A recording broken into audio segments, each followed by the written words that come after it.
நம் உலகத்தை தாண்டிய ஒரு உலகத்தை கற்பனை செய்யுங்கள். அங்கு புராணங்கள் மோதுகின்றன. ஒரு பக்கம் ஜூஸின் வலிமையான மகனான ஹெர்குலஸ் புயலால் மூடப்பட்டு நிற்கின்றார். மின்னல் அவரைச் சுற்றி மின்னுகிறது. அவரது வெண்கலக் கம்பு அவரது கையில் கனமாக உள்ளது.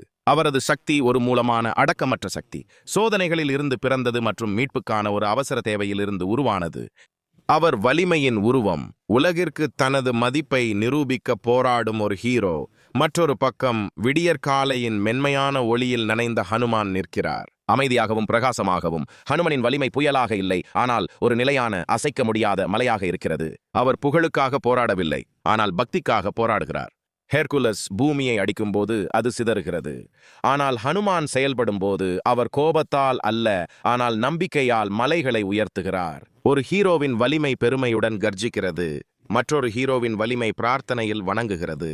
அந்த அமைதியான தருணத்தில் புயல் அமைதியாகிறது. உலகை வெல்வதில் கிடைக்காத மிகப்பெரிய சக்தி உங்களை விட பெரியதொரு விஷயத்திற்கு சேவை செய்வதில் கிடைக்கிறது என்பதற்கான காலமற்ற நினைவூட்டல் இது. பலத்தால் சாதிக்க முடியாததை நம்பிக்கையால் சாதிக்க முடியும்.